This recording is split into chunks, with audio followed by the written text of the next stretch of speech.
우리 그 주의 이름을 사랑하는 나의 아버지로 찬양합니다.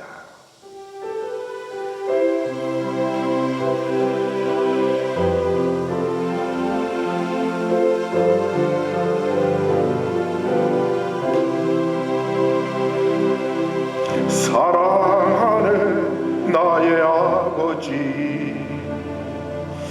이름 높여드립니다. 주의 나라 찬양 속에 임하시니 능력에 주께 찬송하네. 전능하신 하나님 찬양, 언제나 동일하신 주, 전능하신 하나님 찬양, 영원히 다스리네. 나 주의 이름 높이리, 나 주의 이름 높이리. 하늘 높이 올린 깃발처럼 주의 이름 높이리. 전능하신 하나님 찬양, 언제나 동일하신 주, 전능하신 하나님 찬양, 영원히 다스린 나 주의 이름 높이리, 나 주의 이름 높이리. 나 주의 이름 높이리. 하늘 높이 올린 깃발처럼 주의 이름 높이리. 전능하신 하나님 찬양, 언제나 동일하신 주, 전능하신 하나님 찬양, 영원히 다스리네. 전능하신 하나님 찬양, 언제나 동일하신 주, 전능하신 하나님 찬양, 영원히 다스리네.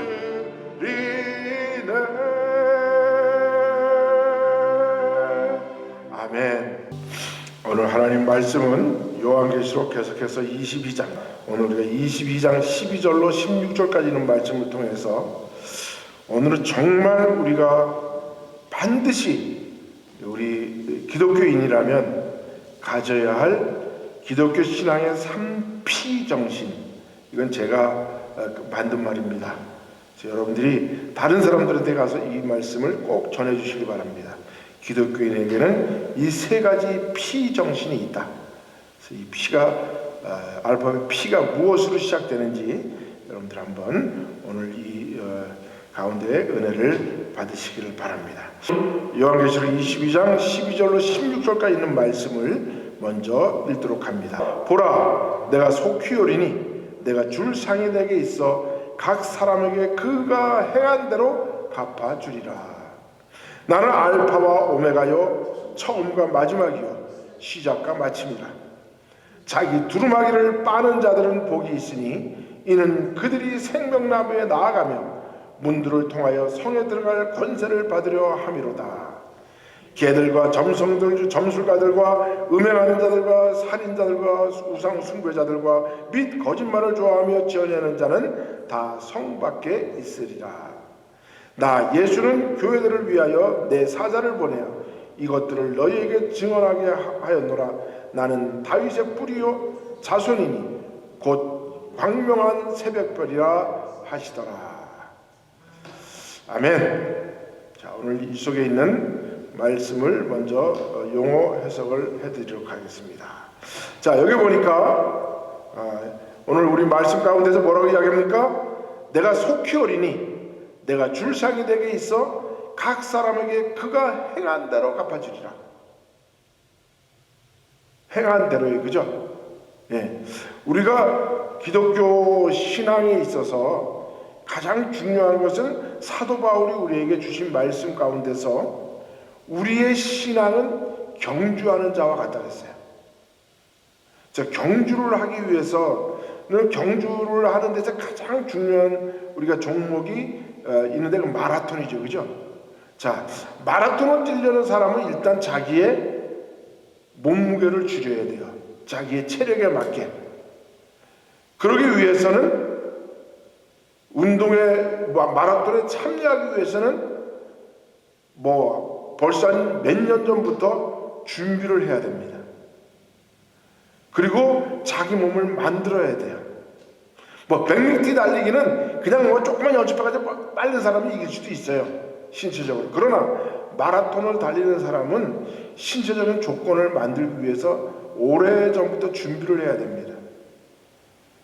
그리고 그 마라톤을 뛰어야 할 코스를 미리 익혀봐야 돼요. 그리고 자기 몸무게를 그 자기 체력에 맞게 줄이기 위해서는 엄청난 절제가 있어야 합니다. 그래서 사도 바울은 우리 믿음의 경주자들을 운동장에 나가는 경주자들에게 비유를 했습니다. 절대로 운동선수는 절제하지 아니하면 운동 시합에 나갈 수가 없습니다. 우리가 체력으로 싸우는 권투나 레슬링이나 아니면 여러 가지 무슨 운동, 격투기 운동들을 보면 각 체급이 남겨져 있습니다. 공정하기 위해서는 큰 사람과 작은 사람과 뚱뚱한 사람과 가벼운 사람이 함께 싸우는 것이 아니라 각각의 체격에 맞는 그 급에 맞춰서 자기 몸을 만들어야 되죠. 그러기 위해서는 각각의 자기가 노력한 대로 체력을 만들게 되는 거예요. 마찬가지입니다. 우리가 모든 사람이 다 평균적으로 천국에 가서 다 똑같은 천국의 삶을 누린다? 아니죠. 예수님이 항상 말씀합니다. 너희가 행한 대로. 이거는 창세기부터 나오는 우리 기독교의 경제 원칙이에요. 뭡니까? 땀 흘린 대로. 땅이 우리에게 뭘 준다? 소출을 준다. 예. 그러니까 땀 흘리지 않는 자는, 그래서 사도 바울은 데살로니가에서 뭐라 그랬어요? 일하지 않는 자 먹지도 말아라. 열심히 노력하고 열심히 일한 자가 안식일날 안식할 자격도 얻는 거죠. 그러니까 우리가 천국은 분명히 예수님이 마태복음 11장에 말씀하신 것처럼 세례 요한을 평할 때 천국은 침노하는 자의 것이라 라고 말씀하셨어요. 천국에 가기 위해서는 열심히 천국을 향해서 한 발짝 한 발짝 앞으로 나가는 자에게 그 자리가 길이 열린다는 거죠. 그래서 오늘 우리에게 줄 상이 있지만 그 상의 상품에 만약에 돈의 액수라면 각각이 받는 액수가 틀리다는 거예요. 상품의 값어치도 틀리다는 거죠. 뭡니까? 그가 행한 대로 갚아주리라. 씨를 뿌리는 자가 씨를 많이 뿌리면, 눈물로 씨를 뿌리면 기쁨으로 그 단을 얻을 것이요, 게으르게 뿌리는 자는 게으른 것만큼 그 열매를 얻게 된다는 것입니다. 그래서 이것이 아주 중요한 말씀이죠. 내가 줄 상, 우리가 받을 상급이 무엇이냐? 우리가 행한 대로 받게 된다. 땀을 흘린 대로, 씨를 뿌린 대로 천국을 침노하는 자의 것인 것처럼 경쟁에서, 신앙의 경주에서도 우리가 이겨야 한다는 거예요. 네. 이것이 굉장히 중요하죠. 그 다음에 뭐라고 말씀하셨냐면 이렇게 말씀합니다. 나는 알파 오메가요. 우리가 이거 다 아시죠? 하나님은 처음과 시작이라는 알파 오메가. 그런데 그 다음에 중요한 말씀하시죠. 14절에 뭐라고 말씀합니까? 자기 두루마리를 빠는 자들은 복이 있으니, 자기의 두루마리를 빠는 자들은 복이 있으니 이는 그들이 생명나무에 나아가며 문들을 향하여 성에 들어갈 권세를 받으려 함이로다. 우리에게 똑같이 주님이 우리에게 두루마리를 입혀주셨어요. 그런데 그 두루마리를 입고 이 세상에 살다 보면 우리가 행한 대로 주님이 우리에게 상급을 주실 것을 믿고 열심히 일한 자는 그 두루마리가 어떻게 됐을까요? 깨끗한 상태로 남았을까요? 온몸에 땀이 흐르고 온몸에 먼지가 흙이 묻었을까요? 그렇죠. 일하는 자는 옷이 더러워지는 것을 겁을 낼 필요가 없죠. 왜? 그만큼 옷이 더럽혀졌다는 얘기는 결국은 뭐예요? 나같이 열심히 살았다는 증거죠. 일하는 자가 일터에 가서 땀방울 한 방울 흐르지 않고 옷을 그냥 입고 간 대로 깨끗하게 하고 돌아왔다면 그 사람은 일을 안 한 거예요. 사실 어떻게 보면. 그렇지 않습니까? 예. 우리가 마찬가지죠. 주님이 우리에게 똑같이 두루마리를 줘서 입히셨어요. 그런데 그 두루마리를 입고 우리는 나는 이대로가 좋사오니 하고 이 옷을 그대로 나 간직해야지 하고 아무 일도 안 한 사람은 어떤 사람 같습니까?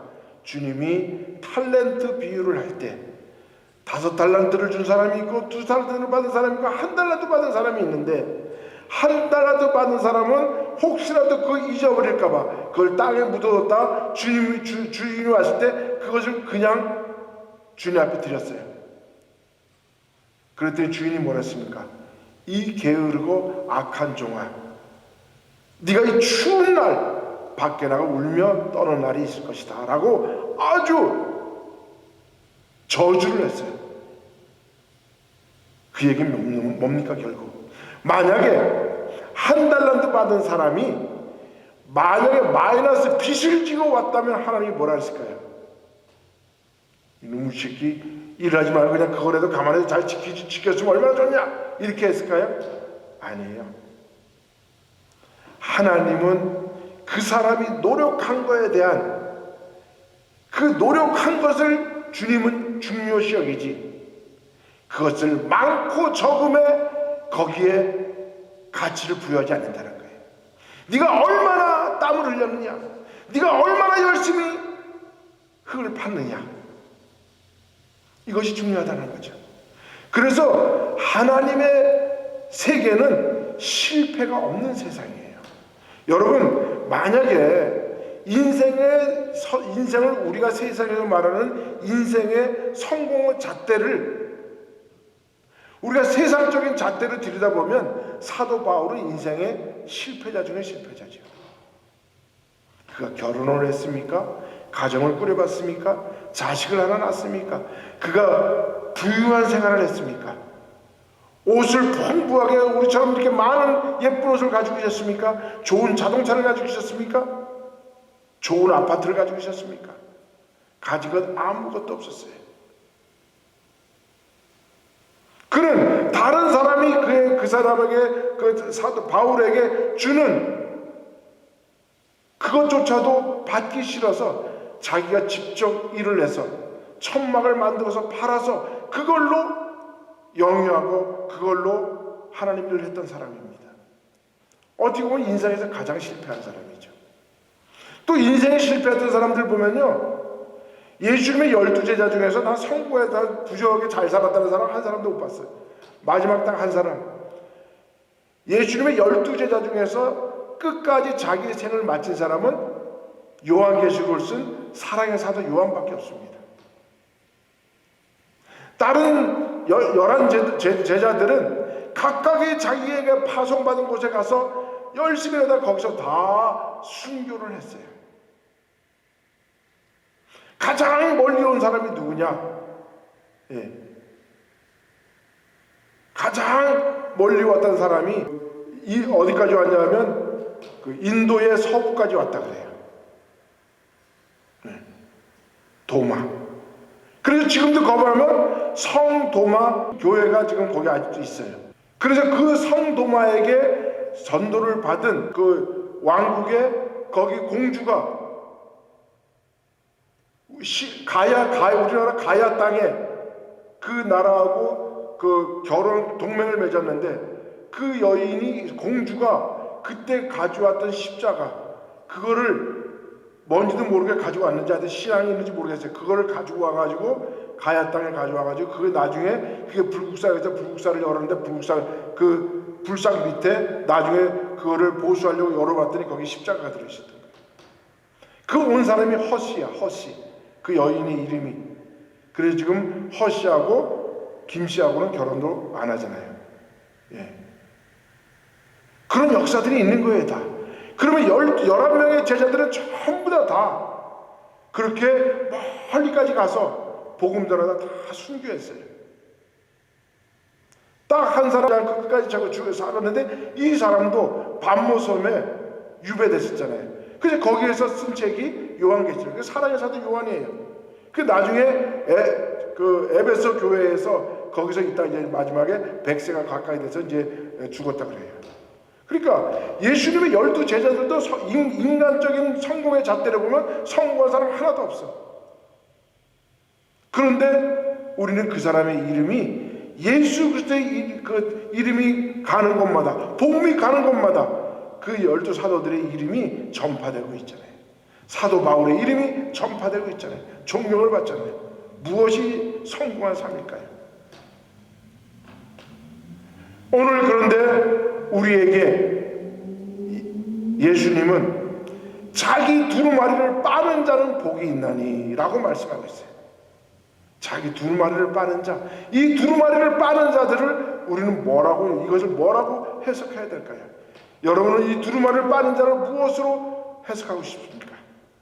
저는 이 두루마리를 빠는 자 속에 3대 기독교의 피의 정신이 있다, 이렇게 보고 제가 이거를 한번 만들어 봤습니다. 두루마리를 빠는 자들은 어떤 사람인가는, 이 사람을 우리가 규정을 해야 돼요. 이 사람들은 어떤 사람이냐? 여러분, 기드온의 300명의 용사 알죠? 기드온의 300명 용사 어떻게 뽑았습니까? 자, 이제 전쟁터에 나가기 전에 물을 마셔라. 그랬을 때 입을 대고 개처럼 혀로 이렇게 물을 입으로 마신 사람은, 대고서 마신 사람은 어떻게 했어요? 안 뽑았어요. 어떤 사람을 뽑았어요? 손으로 물을 펴서 그 물을 마시면서 주변을 살피는 그런 사람들을 뽑아서 기드온의 300명을 가지고 이방인들을 물리쳐낸 그 역사를 우리가 보죠. 마치 그런 사람이다. 어떤 사람이냐? 신앙을 믿음으로 하나님 앞에 받은 그 말씀대로 신앙을 지키면서 행한 사람들, 그런 사람들을 우리는 두루마리를 빠는 자라라고 말합니다. 그래서 기독교의 신앙의 3대 피의 정신이 뭐냐? 저는 필그림의 정신, 청교도의 정신이죠. 프로테스탄트의 정신, 불거에 항거하는 정신, 파이오니아 정신, 개척자 정신, 선구자 정신이다. 네. 이 3대 정신이 우리 기독교를 기독교되게 만들고, 오늘날 전 세계에 기독교가 가는 곳마다 청교도의 정신이 일어나고 악을 물리쳐내고 개척자 정신과 선구자의 정신으로 세상을 알지 못했던 것을 미개하고 무식하고 그렇게 미개척된 것을 개척해 나감으로써 오늘 세상이 이렇게 넓어지고 밝아지고 새로운 세상으로 변화받게 되었다는 거예요. 그 정신이 바로 무엇이냐? 두루마리를 스스로 빨고 하나님 앞에 나오는 사람. 마치 어떤 사람들이냐?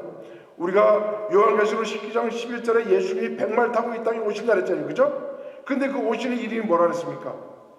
충신과 진실이라는 이름으로 하는데, 그리고 충신과 진실이라는 이름을 가지고 와서 공의를 위해서 싸우더라 그랬어요.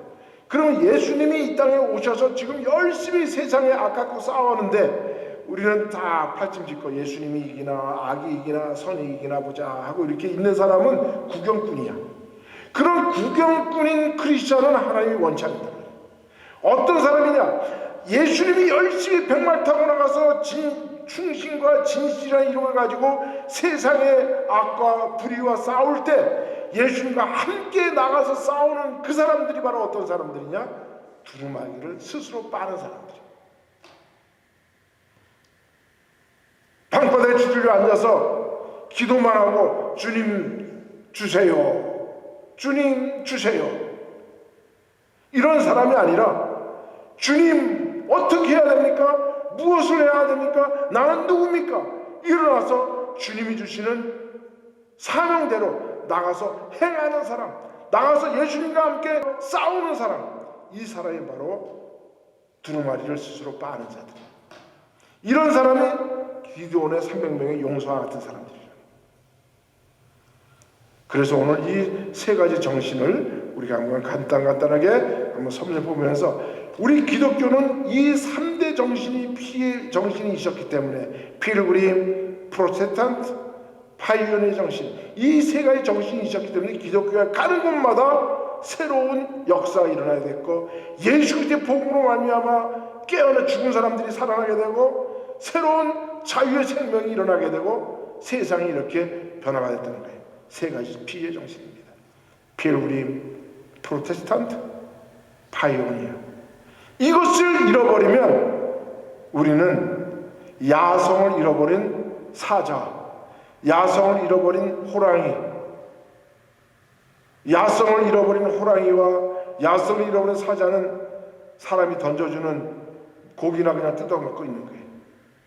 옛날에 그 노래 중에서 조용필이가 부른 노래 중에서 킬리만자로의 뭐처럼? 킬리만자로의 표범처럼, 산 밑을 어슬렁거리는 하이에나처럼 죽은 고기, 썩은 고기를 찾고 다니는 하이에나 같지 않고 뭐예요?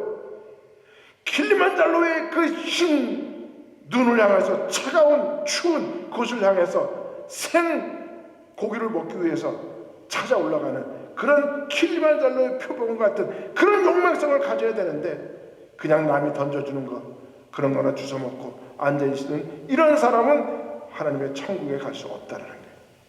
그래서 천국은 뭐하는 자의 것이다? 침노해하는 자의 것이다. 먼저 우리가 필그림의 정신을 보십시다. 여러분, 필그림 하면 제일 먼저 떠올리는 사람이 누굽니까? 아브라함이죠. 아브라함을 하나님 뭐라 했습니까? 우리가 창세기 12장 1절에 보면 하나님이 아브라함을 부를 때, 아브라함아, 아브라함아, 너는 너의 본토 친척 아비집을 떠나 내가 내게 지시하는 땅으로 가라. 여러분, 지금 우리가 국적이라는 걸 각 국가의 국경이 정확하게 되어 있고 국가에 각각에 법이 되어 있기 때문에 그 국가의 국적을 갖게 되면 그 국가의 보호를 받고 평안하게 살 수가 있어요. 그런데 이때만 해도 국경이 없는 시대야. 국경이 없다 보니까 국토가 정확하게 정해져 있지 않고 어떤 정치나 어떤 그 왕의 어떤 권력이 땅끝까지 다 이렇게 그 누구를 보호해주고 그러지 않을 때야. 다 어떻게 살아가야 돼? 자기 힘으로 살아가야 돼. 도둑과도 싸워도 자기가 힘으로 싸워야 되고 가족도 자기 힘으로 지켜야 돼. 그런데 이때 그런 어려운 세상에 내 본토 친척 아비집을 떠난다는 얘기는 곧 죽음과 같은 거예요. 어린아이가 아직까지도 아장아장 이제 막 걸음마를 거두려할 때, 이놈아 너는 가서 지금부터 나는 자립해야 돼. 너는 독립해야 돼. 가서 혼자 가서 살아. 그 아이가 살 수 있을까요? 그와 똑같은 거예요. 그 당시에 그 씨족 사회를 벗어나면 다른 씨족에게 잡아먹히는 거예요. 노예가 되든지 잡혀서 다른 집안에 잡혀서 노예가 되고 마는 거예요. 그런데 너는 너의 본토 친척 아비집을 떠나, 또 혼자 떠나는 것도 아니야. 사라를 데리고 떠나는 거예요. 여자가 가면 짐거리만 되죠. 그러니까 맨날 짐거리 되니까 뭐라 그래? 사라가 네 와이프냐? 아닙니다. 내 여동생입니다. 같이 거짓말을 하면서 그래야 목숨을 부지하는 세상이야. 아브라함이 괜히 거짓말했던 거 아니에요. 안 그러면 잡아 죽이거든 죽어 자기가. 그런데 내 아비 집을 떠나 내가 지시하는 땅으로 가라. 그것도 알지도 못하는 그 땅으로 가라. 그런데 아브라함은 거기에 말씀을 듣고 따라갔다는 거예요. 그래서 아브라함이 유브라데스 강 거기를 건넌 사람들이라 그래서 그 아브라함의 후손들을 히브리 민족이라고 해요. 근데 그 당시에 아람 지방이나 그 지방의 사람들의 아부루, 하비루 뭐 이런 말들이 있는데 그 말들이 전부 다 뭐냐 하면 방랑자, 나그네, 용병 뭐 이런 뜻이에요. 그러니까 이 히브리라는 민족은 뭐냐? 본토 친척 아비집을 떠나다니는 나그네라는 뜻이야. 그러니까 이스라엘 민족을 우리는 히브리 민족이라는데 그 민족은 뭐냐? 이 땅을 본향으로 삼지 않고 하나님이 지시하는 곳으로 늘 떠나는 사람들, 그 사람들을 우리는 히브리 민족이다라는 거예요. 그럼 우리는 영적 히브리인들, 그죠? 그러면 우리는 육신은 여기 살지만 우리의 영적 본향은 어디에 두고 살아야 돼요? 하나님의 그곳, 예수님이 준비하러 가신 그곳이 우리의 본향이지 여기가 우리의 본향이 아니야. 그래서 우리를 영적 히브리인이다. 그 아브라함의 손자인 야곱이 얼마나 이런 아픈 고백을 합니까? 이제 70인의 야곱의 가족들이 이제 그 가나안 땅이 얼마나 가뭄 들여서 살 수 없으니까 먼저 애굽에 가 있던 요셉의 그 청을 따라서 70명이 그 땅으로 들어가잖아요, 그죠? 그래서 요셉이가 거기에서 이미 애굽의 국무총리가 돼 있는데 거기에 가가지고 이제 바로 왕에게 자기의 가족을 소개시키는데 그 아버지를 이제 야곱을 소개시킬 때 야곱이 이런 고백을 해요. 창세기 47장 9절에 보니까 야곱이 바로에게 구해야 돼. 내 나그네 길의 세월이 130년이니이다. 나의 연세가 얼마 못 되니 우리 조상의 나그네 길에 미치지 못하나 험악한 세월을 보내었나이다. 나그네 삶이라는 건 뭐예요? 이 땅에서 험악한 삶이에요. 야곱이 이런 고백을 하는 거예요. 그러니까 우리가 이 땅에서 편하게 사는 것이 아니라 우리는 늘 이런 힘들고 어렵지만 그러나 그 환경을 이기면서 살려고 노력하는 사람이 바로 나그네의 삶이다. 히브리서 11장 6절 16절에 보니까 저희가 이제는 더 나은 본향을 사모하니 곧 하늘에 있는 것이라. 그러므로 하나님이 저희 하나님이라 일컬음을 받으시길 부끄러워 아니하시고 저희를 위하여 한 성을 예비하셨느니라. 그러니까 우리가 믿음으로 이 땅에 살 때 고난과 핍박과 환난과 아픔이 있기 때문에 그것을 이기고 예수 그리스도 앞에 이르는 사람들은 예수님이 예비하신 그 한 성, 새 예루살렘 성으로 우리가 들어갈 수 있게 된다. 그래서 어떤 철학자는 그 이야기합니다. 인생은 뭐냐? 걸어가는 그림자다. 인생은 걸어가는 그림자다. 진짜 우리의 본체는 어디 있느냐? 우리가 들어가야 할 예루살렘 성, 거기에 들어갔을 때 우리의 본체가 나타난다.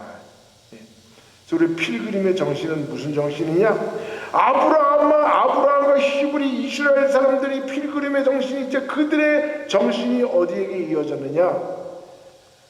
신대륙을 찾은 필그림들.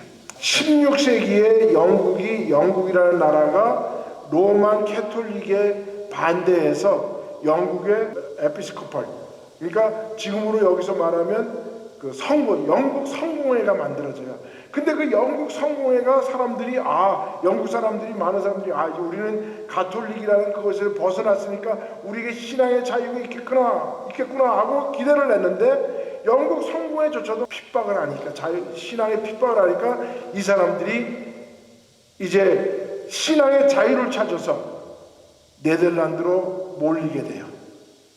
그래서 그 네덜란드에서 살다가 영국에서 이제 그 신앙의 자유, 미국 신대륙이 발굴됐다는 걸 보고 우리는 신앙을 찾아서 우리는 미국으로 신대륙을, 미국이라는 땅은 그때는 없었어요. 신대륙으로 가야지.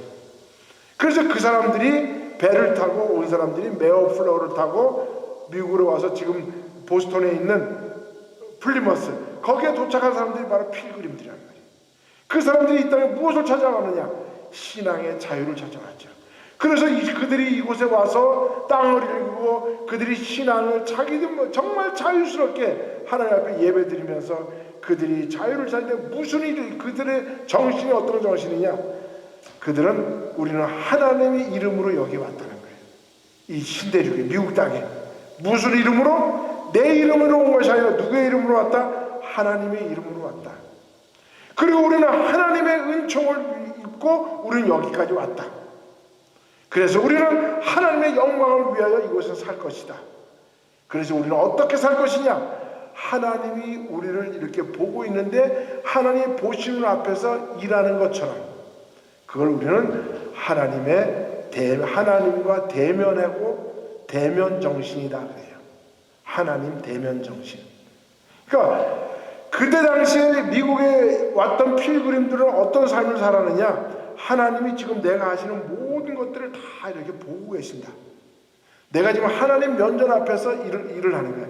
씨를 뿌려도 하나님 면전 앞에서 지금 뿌리는 것 같이, 누구를 도와줘도 하나님 면전 앞에서 하듯이, 그러니까 모든 것을 최선을 다해서 하는 거예요.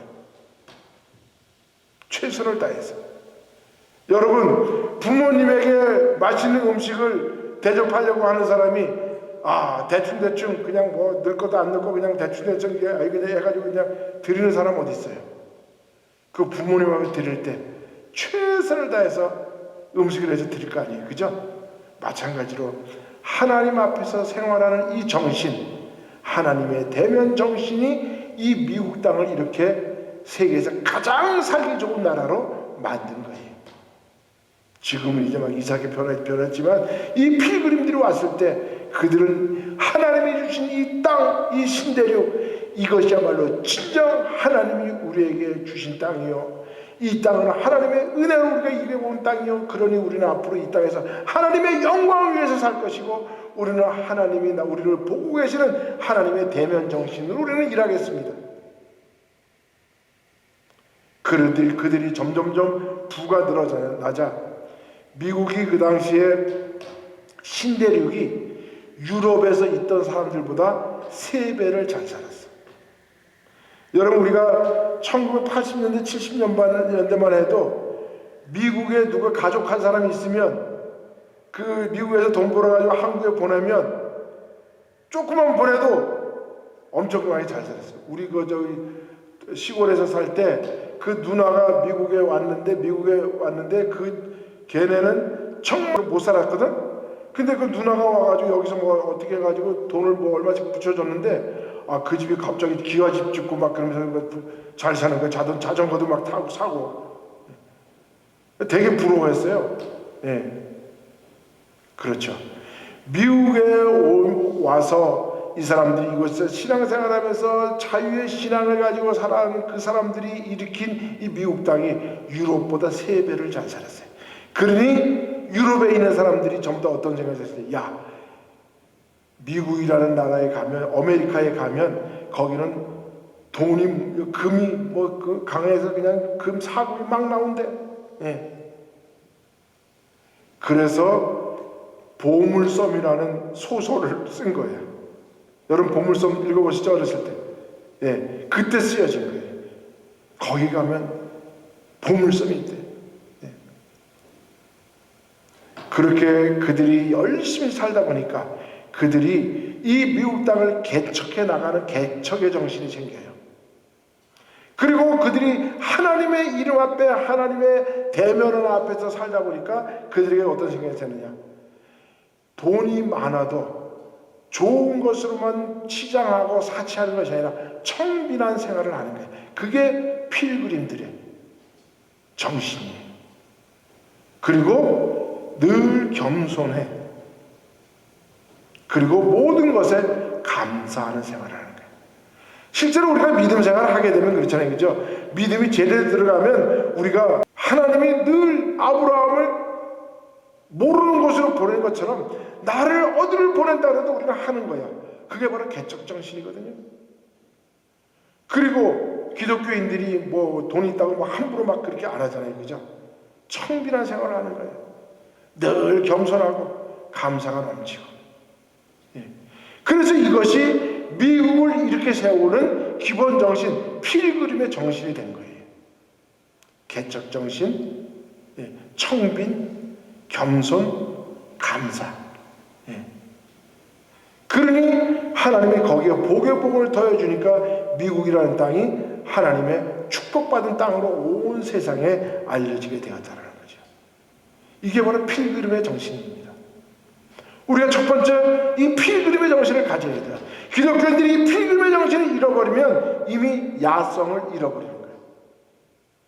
야성을 잃어버린 동물원에 있는 사자와 호랑이처럼 변하는 거예요. 두 번째, 우리가 어떤 정신이냐? 프로테스탄트 정신. 여러분, 왜 이 프로테스탄트라는 말이 중요하냐면요, 1517년에 마르틴 루터가 종교개혁을 일으킬 때 어디에 저항하면서 종교개혁을 일으켰어요? 자, 이 말은 16세기에 나온 말인데, 프로테스탄트라는 말은 이 종교개혁을 일으키면서 그 마르틴 루터의 말을 따라서 그 캐톨릭에 반항하고 항거하는 사람들을 우리가 뭐라 그러냐면 프로테스탄트라고 그래요. 그래서 프로테스탄트라는 말은 불의에 항거하는 사람들이라는 뜻이에요. 여기서 미국에서 프로테스탄트 그러면 그 사람은 데모하는 사람들이에요. 정부에 대해서 데모하고 이런 사람들을 우리가 프로테스탄트라고 해요. 그래서 오늘 우리가 1517년을 기초로 해서 이제 기독교가 두 세력으로 갈려져요. 하나는 로만 캐톨릭을 중심으로 하는 구교, 그 다음에 마르틴 루터로부터 일어나는 종교 개혁을 통해서 일어나는 신교. 그래서 구교를 캐톨릭이라 그러고 신교를 프로테스탄트라 그래요.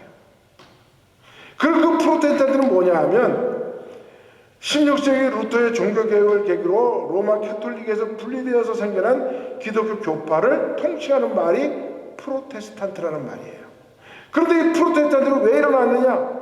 개혁을 통해서 생겨난 교파이므로 그 이름을 고칠게, 그 다음에 새롭게 한다는 신자, 그래서 개신교. 그래서 우리는 오늘 기독교를 뭐라 그래요? 우리는 교회 다니는 사람들은 개신교인들이라는 거예요. 개신교.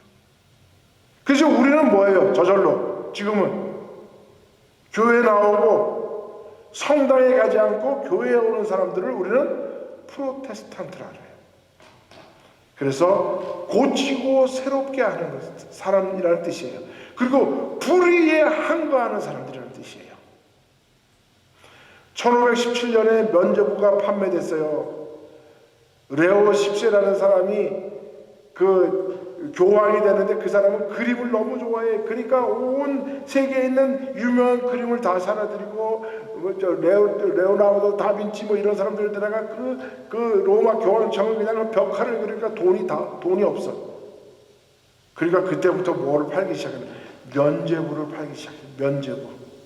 자, 면죄부를 파는데 너네 천국에 가려면 헌금을 많이 내야 돼.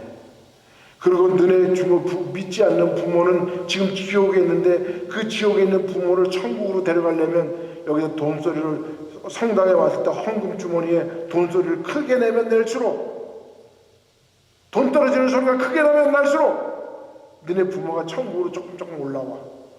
그런 면죄부를 팔기 시작했어요. 그러니까 여기에 이거는 절대로 성경의 말씀이 아니다. 이거는 완전히 가짜다.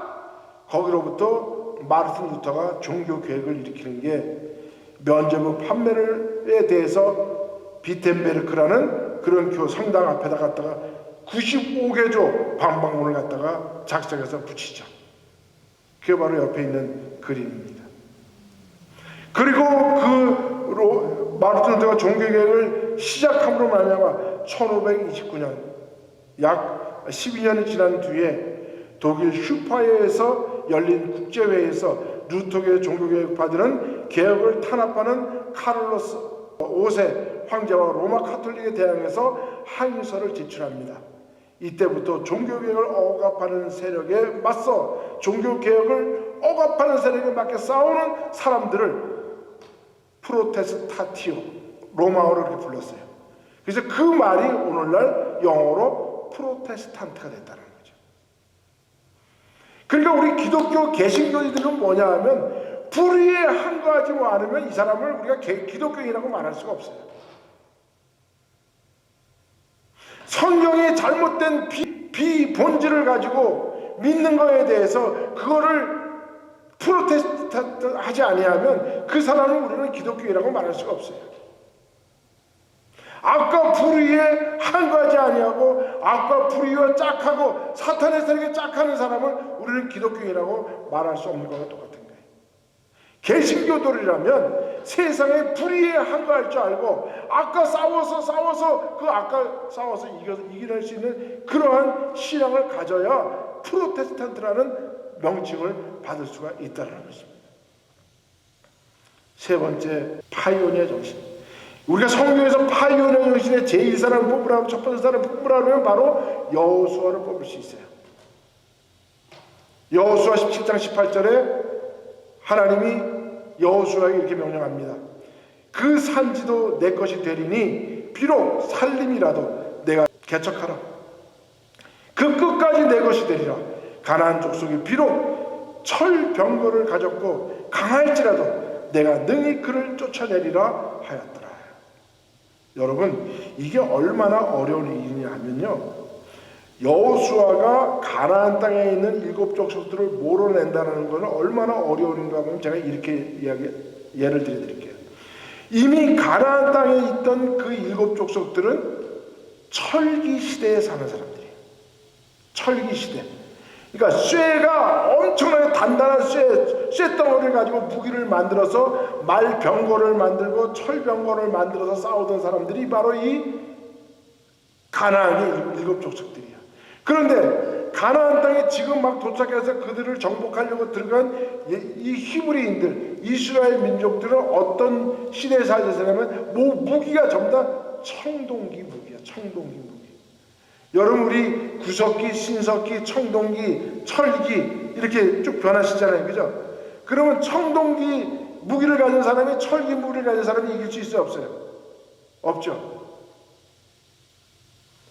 우리가 왜 일본한테 먹혔을까요?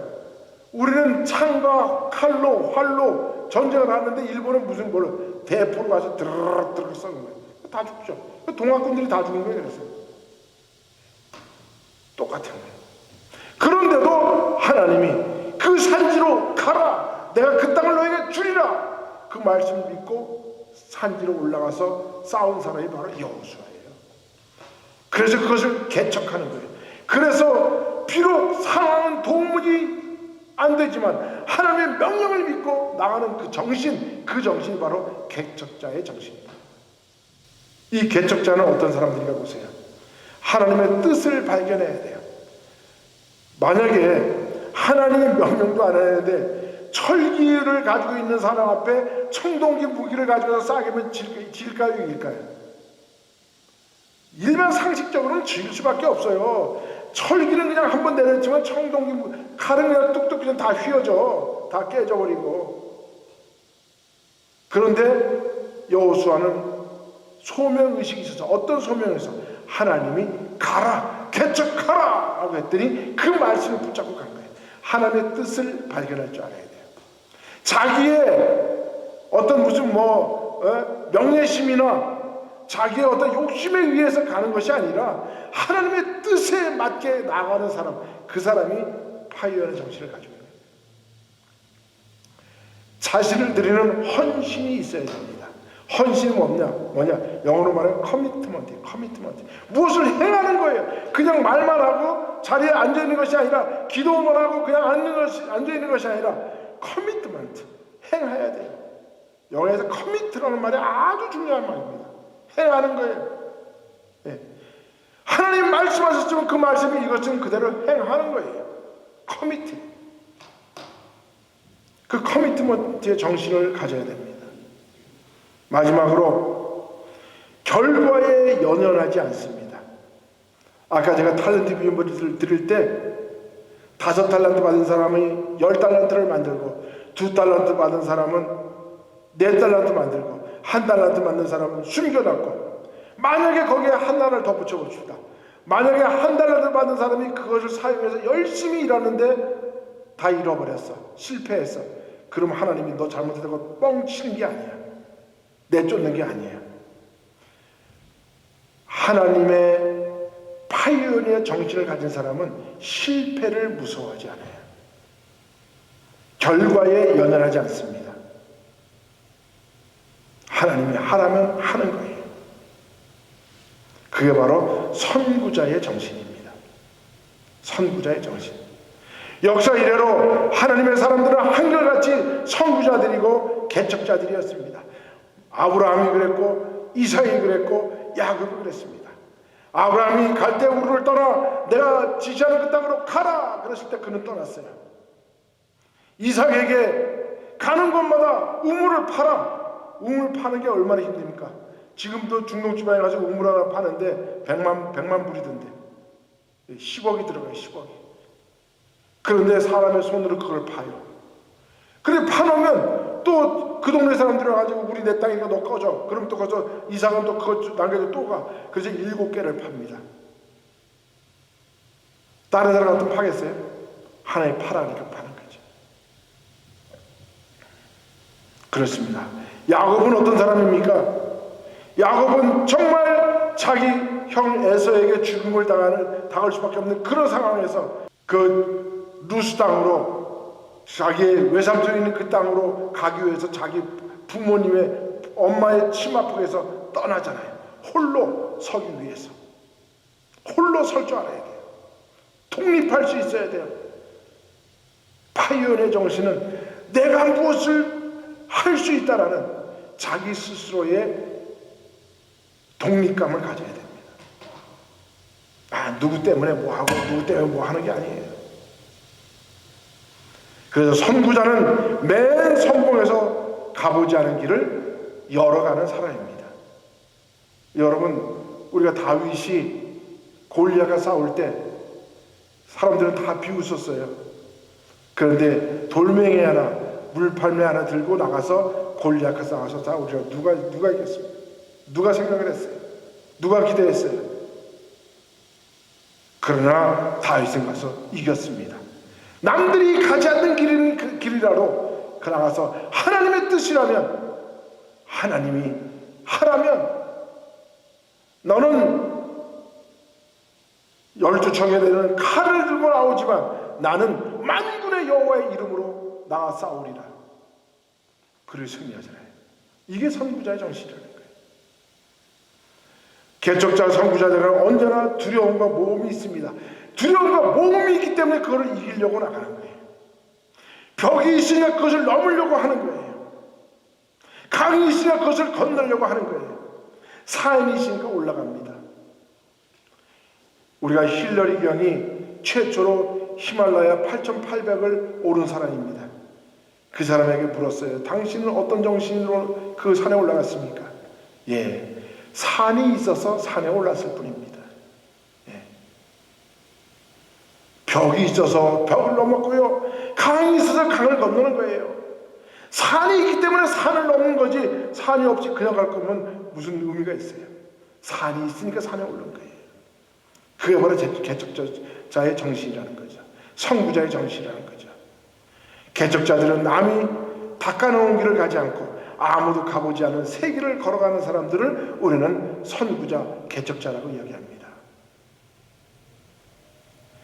이승만 대통령이 1948년도에 대한민국을 건국할 때 우리 국민들이 78.2%인가?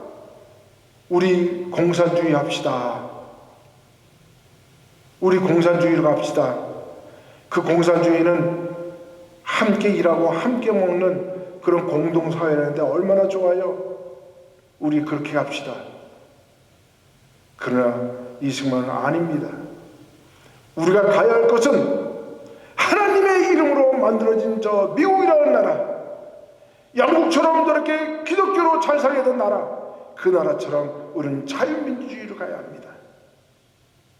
그렇게 외쳤던 그래서 약 78%의 사람들이 공산주의를 하자고 외쳤지만 끝까지 자유민주주의 국가를 세웠기 때문에 오늘 우리가 전 세계에 이렇게 풍요로운 대한민국, 자랑스러운 대한민국, 꿈과 같은 대한민국, 그런 나라를 만들 수가 있었다는 겁니다.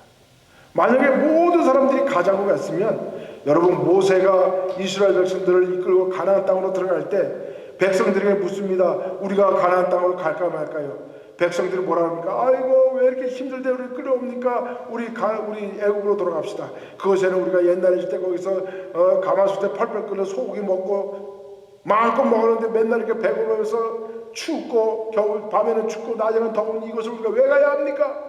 다 안 가자 그랬어요. 그러나 모세는 하나님의 뜻이 이스라엘을 이끌고 가나안 땅으로 가는 것이 하나님의 뜻이라면 그 길을 긁고 가는 것이, 그것이 지도자인 거죠. 그 사람의 선구자인 것이죠. 그분이 개척자라는 것입니다. 여러분, 우리 기독교인들이 이 정신을 잃어버리면 우리 끝이에요. 기독교인들은, 개신교인들은 필그림의 정신, 프로테스탄트의 정신, 파이오니의 정신을 잃어버리면 이런 갈매기가 되고 맙니다. 미국의 저쪽 서부 남쪽에 있는 남서부에 있는 마을에 어촌인데 갑자기 어느 날부터 갈매기들이, 시체들이 자꾸 떠올라요. 바닷가에 자고 일어나면 갈매기 시체들이 또 떠내려와 있고, 갈매기 시체들이 떠내려와 있고. 그래서 이상해가지고 미국 정부에서 그 역학조사를 시켰어요. 왜 여기 이렇게 갈매기들이 자꾸 죽나? 근데 그 답을 도저히 참을 수가 없어요. 누가 독극물을 집어넣나? 왜 갈매기들이 왜 이럴까? 근데 갈매기 배를 열어보니까 갈매기 배에 음식물들이 하나도 없어. 다 굶어 죽은 거야. 그 결과를 나중에 찾았는데 얼마나 웃긴 일이 벌어졌지 아십니까?